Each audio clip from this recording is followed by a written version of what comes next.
Hello प्यारे बच्चों, हमारा फिजिकल वर्ल्ड या भौतिक जगत जिसमें हमारा फिजिक्स का जनरल इंट्रोडक्शन था, मैंने कहा भी था कि इसको याद वाद नहीं करना, वो तो एक फिजिक्स का जनरल परिचय था, वो हमारा समाप्त हो गया था पिछली क्लास में।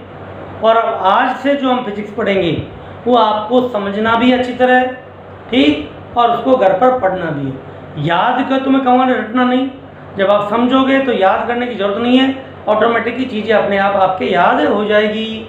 ठीक है, आप देखिए, क्योंकि मैं क्यों नहीं कर रहा, आप देखो जब किसी पिक्चर को देखते हो तो कोई आपसे कहता है कि पिक्चर की स्टोरी याद करो, किसी ने कहा हो तो बताओ कि आपने टीवी पे या किसी हॉल में कहीं भी कोई 3 घंटे की पिक्चर देखी हो और कोई कहेगा पिक्चर की स्टोरी याद करके लाना, क्या पढ़ती जरूरत है ऐसे? नहीं, याद हो जाती है। क्यों याद हो जाती है?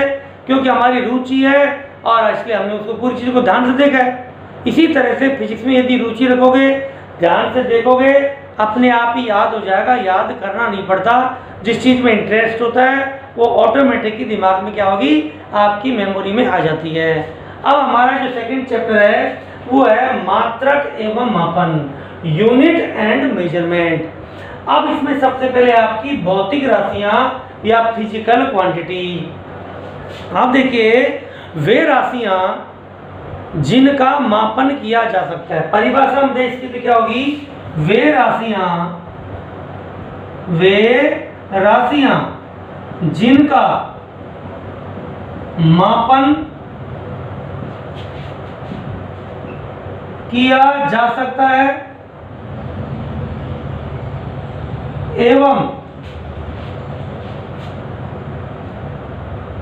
जिनके द्वारा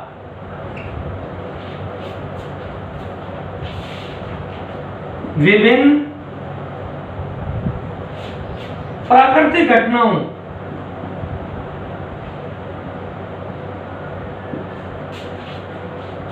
की व्याख्या की जाती है,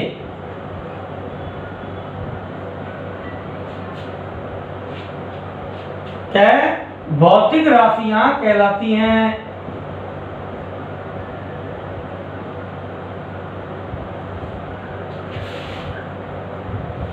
ठीक, अब इसमें है कि जिनका मापन किया जा सकता। अब देखिए, मैं यदि ये कहूं कि आपका वेट कितना है, आप कहोगे सब इतने किलोग्राम, तो आपने अपने वेट का मेजरमेंट किया ना, किसी उपकरण से मापा ना। आपकी लंबाई कितनी है, आप अपनी लंबाई बता दोगे, टाइम क्या हो गया, समय क्या है, तो ये आपका क्या है, मेजरेबल क्वांटिटी है। लेकिन मैं आपसे यदि ये प्रश्न पूछ रहा हूँ कि आप कितने सुंदर हो, तो आप मेरी तरफ देखने लगोगे, सर क्या पूछ रहे हैं, कितने सुंदर हो, कोई मेजरेबल क्वांटिटी नहीं है, तो ये भौतिक राशि नहीं है। आपने कितनी झूठ बोली, मेजरेबल फिजिकल क्वांटिटी नहीं। समझ में आ गया? वो एक विचार है, आपका गुण है। लेकिन भौतिक राशियां वो है जिनका मापन कर सकते हैं, जैसे लंबाई है, आपका क्षेत्रफल है, समय है, द्रव्यमान है, बल है, कार्य है, ऊर्जा है, शक्ति है।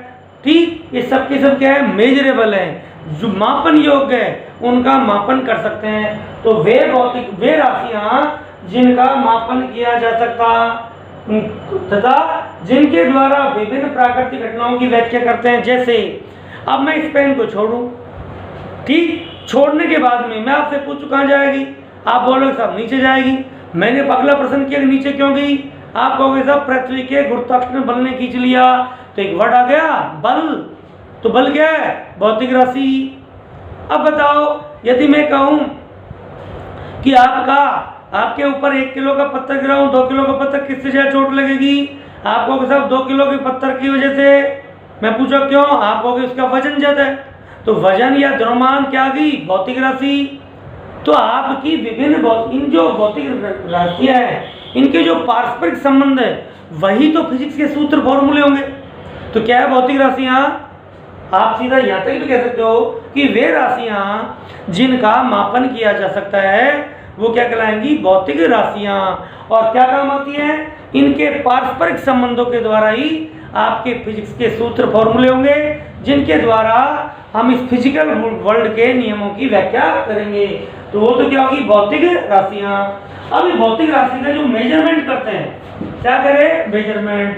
चलिए मैं आपसे कहूं, या आपकी मम्मी ने आपसे कहा कि बेटी जाके दुकान से चीनी लिया, तो आप क्या कहोगे कि मम्मी कितनी चीनी लानी है, और आपकी मम्मी ये कह दे 5 चीनी ले आओ, तो आप सोचोगे मम्मी पागल है क्या, 5 चीनी क्या होता है, ठीक। और यदि मम्मी केवल चीनी बोले, ठीक, यदि ये कह दे कि किलोग्राम चीनी ले आओ, तो फिर प्रश्न पूछोगे कितने किलोग्राम। इसका मतलब जैसे मम्मी ने ये कह दिया कि 5 किलोग्राम, तो आपने, मम्मी ने उसका मेजरमेंट कर दिया कि चीनी कितना लिया है, 5 किलोग्राम। तो ये जो 5 है, इसको भौतिक राशि का संख्यात्मक मान कहते हैं।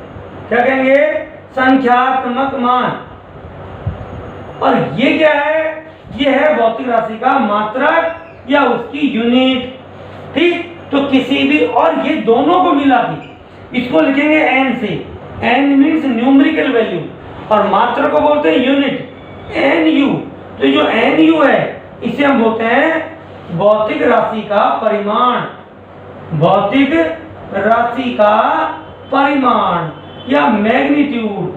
तो किसी भौतिक राशि को मेजर करने के लिए 2 चीज चाहिए, एक संख्यात्मक मान और एक उसका मात्रक, ठीक। तो ये आपकी भौतिक राशि के मेजरमेंट के लिए हमें एक संख्यात्मक मान की जरूरत पड़ेगी और एक मात्रक की। मात्रक के बारे में भी डिस्कशन करेंगे।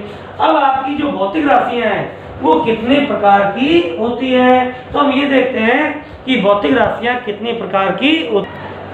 अब आपका बच्चों भौतिक राशियों के प्रकार, तो भौतिक राशियां या फिजिकल क्वांटिटी 3 प्रकार की होती हैं। मूल भौतिक राशियां, व्युत्पन्न भौतिक राशियां और पूरक भौतिक राशियां। इन्हें बोलेंगे फंडामेंटल फिजिकल क्वांटिटी या ड्राइव्ड फिजिकल क्वांटिटी और सप्लीमेंट्री फिजिकल क्वांटिटी। तो मूल राशियां कितने, भौतिक राशियां कितने प्रकार की होगी, 3 प्रकार की। मूल भौतिक राशियां, व्युत्पन्न भौतिक राशियां और पूरक भौतिक राशियां। अब सबसे पहले बात करते हैं मूल भौतिक राशियां।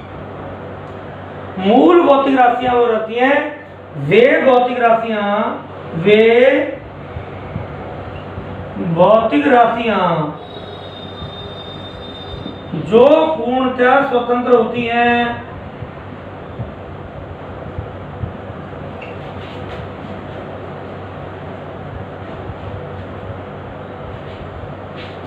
एवं अन्य राशियों पर निर्भर नहीं, अन्य राशियों पर निर्भर नहीं करती।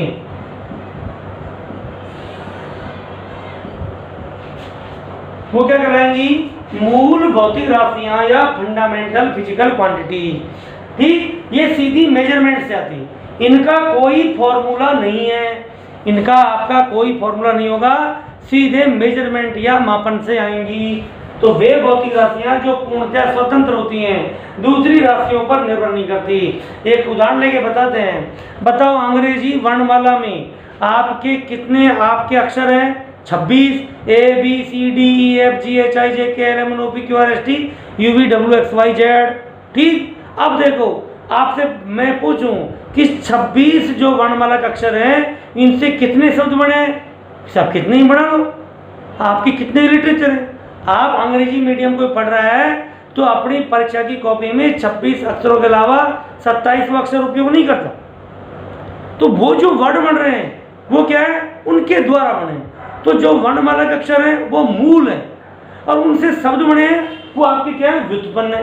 तो व्युत्पन्न भौतिक राशियां होती हैं जो मूल राशियों के परस्पर गुणा और भाग से आएंगी, ठीक। तो मूल भौतिक राशियां आपके केवल 7 ही मूल राशि। तो सबसे पहले हम किसकी बात करते हैं, मूल राशियों की। तो देखो बच्चों शुरू में इसका जब उद्भव हुआ तो 3 ही मूल राशियां थी। कितनी थी, 3। आपकी लंबाई नंबर 1, दूसरी द्रव्यमान और तीसरी थी समय। कितनी मूल राशि शुरू में? 3। लंबाई, द्रव्यमान, समय। और ये फिजिक्स की जो शाखा है, यांत्रिकी या मैकेनिक्स, इसमें उपयोग होती है। तो स्टार्ट में जब फिजिक्स आई तो केवल 3 ही मूल राशियां थी, अतः 3 ही राशियों के मापन की आवश्यकता हुई और इस 3 राशियों के मापन के द्वारा ही मापने के सिस्टम बने या मापने के तरीके बने। 3 बाद में 4 राशियां और आई जो अलग सिस्टम आई थी। आपकी 4 कौन कौन सी थी? एक तो था आपका ताप, एक था आपका विद्युत धारा, एक था आपका प्रतिपन्न तीव्रता या ज्योति तीव्रता, और आपका एक थी आपकी पदार्थ की मात्रा। ठीक, ये आपकी टोटल 7 भौतिक राशियां हैं। लेकिन मैं बात करता हूं शुरू में जब फिजिक्स आई थी तो आपकी 3 ही भौतिक राशियां थी। किसकी? यांत्रिकी वाली। और इसके आधार पर ही आपके मापन की पद्धतियां बनी थी। क्या बनी थी? मापने की पद्धतियां। ठीक, तो ये आपकी क्या थी? मापने की पद्धतियां। तो मापन की पद्धतियां पढ़ेंगे और ये 7 मूल राशियां हैं। ये तो सबसे पहले हम पद्धतियां पढ़ेंगे जब इनके ऊपर आएंगे, सभी राशियों के ऊपर। तो ये तो थी मूल राशियां। अब दूसरी क्या होती है? व्युत्पन्न भौतिक राशियां। कौन सी? व्युत्पन्न भौतिक राशियां। कि वे भौतिक राशियां जो अन्य राशियों पर निर्भर करती हैं। जैसे आपसे किसकी बात करूं? मैं आपसे चाल की बात करूं तो चाल बराबर दूरी बटा समय। तो दूरी क्या है? एक लंबाई, और ये समय। तो 2 भौतिक राशियों के द्वारा हमें चाल आई। ठीक, तो आपकी वे भौतिक राशियां जो अन्य या मूल भौतिक राशियों पर निर्भर करती हैं वो क्या कहलाएंगी? व्युत्पन्न भौतिक राशियां। जैसे चाल, आपका त्वरण, बल, कार्य, ऊर्जा, शक्ति। ठीक, कितनी सारी हैं, अनगिनत आपकी व्युत्पन्न भौतिक राशियां हैं। तो व्युत्पन्न भौतिक राशि क्या है? वे भौतिक राशियां जो मूल राशियों पर निर्भर करती हैं, अर्थात मूल राशियों के परस्पर गुणा और भाग द्वारा प्राप्त होती हैं, वो आपकी व्युत्पन्न भौतिक राशियां कहलाती हैं। उदाहरण के लिए आपका चाल, वेग, त्वरण, कार्य, ऊर्जा, शक्ति, बल, आवेग, बलागुण, खूब सारे उदाहरण लिख सकते हो। और मूल भौतिक राशियां वे राशियां जो अन्य भौतिक राशियों पर निर्भर नहीं करती और पूर्णतः स्वतंत्र होती हैं, वो मूल भौतिक राशियां कहलाती हैं। और कितनी इनकी संख्या वर्तमान में? 7। लंबाई, द्रव्यमान, समय, ताप, विद्युत धारा, प्रतिपन्न तीव्रता और पदार्थ की मात्रा, जो हम लिखेंगे बाद में। लेकिन मैंने यह बताया आपको कि शुरू में कितनी मूल भौतिक राशियां थी? 3। कौन कौन सी? लंबाई, द्रव्यमान, समय। अतः 3 राशियों के आधार पर ही मापने के तरीके इजाद हुए या मापने के तरीके आए। तो हम पढ़ते हैं मापन की पद्धतियां। कौन सी? मापन की पद्धतियां या सिस्टम ऑफ यूनिट्स।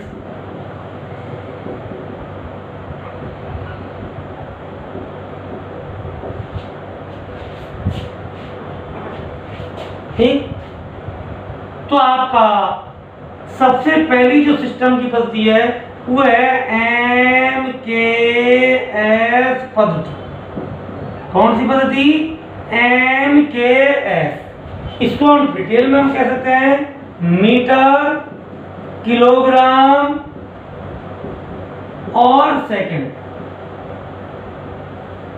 अर्थात वह सिस्टम या वो पद्धति जिसमें लंबाई को मीटर में, द्रव्यमान को किलोग्राम में और समय को सेकंड में मापते हैं, उसे हम क्या कहेंगे? MKS पद्धति। दूसरी जो पद्धति थी वो है आपकी CGS पद्धति। CGS का C से मतलब सेंटीमीटर, G से मतलब ग्राम और सेकंड। तो इस पद्धति को हम कहेंगे सेंटीमीटर, ग्राम, सेकंड पद्धति। तीसरी जो पद्धति है वो है FPS पद्धति। इसका मतलब है फुट, पाउंड और सेकंड पद्धति। तो आपकी शुरू में कितनी पद्धति है? आपकी 3, MKS पद्धति, CGS पद्धति और FPS पद्धति, या metre kilogram second, centimetre gram second और फुट पाउंड सेकंड पद्धति। ये आपकी तब थे जब अलग अलग देशों में अलग अलग पद्धतियां काम आ रही थी। जैसे ये ब्रिटिश पद्धति होती है आपकी FPS, क्योंकि ब्रिटेन में काम आती थी। देखो बच्चों, बाद में अंतर्राष्ट्रीय स्तर पर जब देश नजदीक आए एक दूसरे के, अंतर्राष्ट्रीय व्यापार होने लगा, तो ये महसूस करने लगे साइंटिस्ट कि पूरे वर्ल्ड की या जो आपकी सभी कंट्रीज हैं उनकी एक ही मापन की पद्धति होनी चाहिए। ठीक, उसे मापन की अंतर्राष्ट्रीय पद्धति कहते हैं। तो चौथी है आपकी SI पद्धति, अर्थात आपका स्टैंडर्ड इंटरनेशनल सिस्टम या मानक अंतरराष्ट्रीय पद्धति। तो ये आपकी कौन सी थी? SI पद्धति। और ये जो पद्धति है ये MKS पद्धति का परिवर्तित, क्या है? परिवर्तित एवं परिवर्धित, अर्थात इसको चेंज करके क्या कर दिया? बड़ा कर दिया है। और तो वो पद्धति क्या है? SI पद्धति। तो वर्तमान में जो आपकी पद्धति काम में आ रही है या फिजिक्स में जिसका उपयोग करते हैं वो कौन सी पद्धति है? SI पद्धति। इस SI पद्धति में जो आपकी 3 राशियां थी, लंबाई, द्रव्यमान, समय, यहाँ पर 3 ही मूल राशियां थी, उनको बढ़ा के कितना कर दिया गया? 7, और 7 में 2 पूरक राशियां भी जोड़ी गई। तो जो SI सिस्टम है वो वर्तमान में काम आ रहा है। तो देखिए, आज हमने स्टार्ट किया थोड़ा सा, तो आज हमने पढ़ा कि भौतिक राशियां किसे कहते हैं? बोलो, तो जो पढ़ा रहे याद होना चाहिए। आपसे पूछे भौतिक राशि किसे कहते हैं? वे राशियां जिनका मापन किया जा सकता है भौतिक राशियां कहलाती है। कितने प्रकार की होती हैं? 3 प्रकार की। मूल भौतिक राशियां, व्युत्पन्न भौतिक राशियां और पूरक भौतिक राशियां। मूल भौतिक राशियां कौन सी हैं? वे राशियां जो पूर्णतः स्वतंत्र होती हैं और अन्य राशियों पर निर्भर नहीं करती, मूल भौतिक राशियां कहलाती हैं। वर्तमान में इनकी संख्या 7 है। और कौन कौन सी है? लंबाई, द्रव्यमान, समय, ताप, विद्युत धारा, प्रदीपन तीव्रता और पदार्थ की मात्रा। दूसरा, व्युत्पन्न भौतिक राशियां। वे राशियां जो मूल राशियों पर निर्भर करती हैं व्युत्पन्न भौतिक राशियां कहलाती हैं।